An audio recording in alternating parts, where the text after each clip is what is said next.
Hey, all my Crimsonites, and welcome to the Crimson Cure channel, where we embrace our femininity, increase our womanly values, and celebrate our brothers. So join me on our feminine journey to learn, heal, and grow.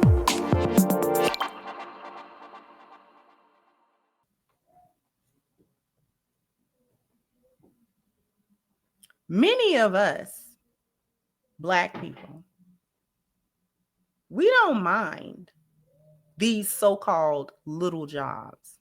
It's just that with the influx of immigrants and this and that, they just replaced us because we want a living wage and they don't require one because legally they can't demand it and legally we can. That's the crux of the matter. Not whether or not we would do the jobs or that there was enough of us that would actually do that work. But we can't do it for pennies. We can't do it for pennies. And we shouldn't have to. That is not a good competition for us.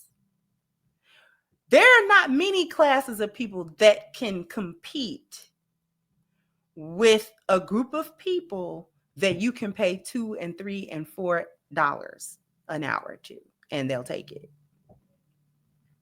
What we supposed to do? Inflation. We actually pay taxes. We actually got rent to pay. Believe it or not, not a whole lot of us are actually on any kind of government assistance.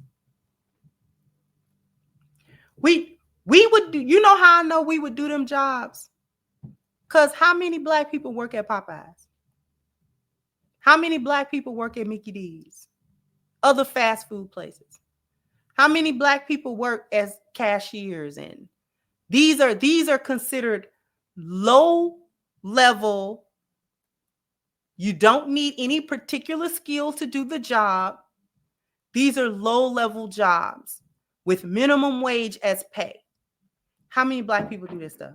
We willingly go to these jobs. So we're not sticking our noses up at minimum wage or hard labor. We're not.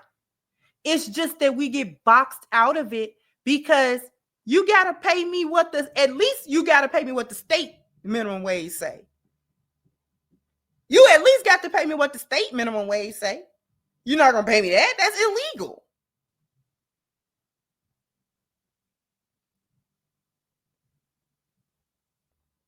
But an illegal immigrant can't make that statement. They have to take whatever it is that's being offered to them because they don't have the legal right to demand full workers' compensations, actual legal pay. You can go to Home Depot and get a guy that doesn't speak English and try to get him to understand that you want some plumbing work done or you want some contracting work done.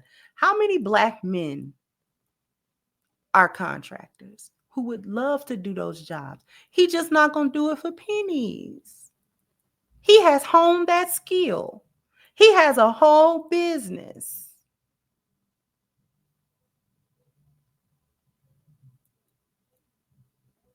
So on the one end, let's say a Black man has a contractor's business. On the one end, he's competing with white men and others for the higher wage stuff that he knows how to do. But he's not going to be able to get those contracts with the city and with the state and, and all those sorts of things because others are going to be preferred over him. And then on the other end, he's got to compete with a group of people who can't demand his wage. And couple that with people who want work done, but don't want to pay that wage or can't afford it. We would do this work. How many Black people work at Walmart? How many Black people is pushing carts at a supermarket? We will do this. We will do low wage work. There are many women that I know of personally that would definitely go to a hotel and clean those rooms, but she not gonna get hired over and above Consuela. Consuela gonna get hired first.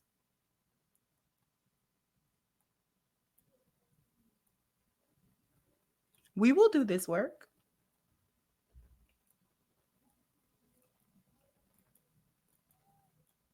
We will do this work. They took vocation from us in school. We remember that, don't we? We remember they took vocation away because all of the jobs that required vocation like that, they moved it out of the United States, manufacturing and things of that nature. You remember how they moved all that stuff? This was right around the time that they was convincing us that we needed a 4-year degree to do anything. So they took away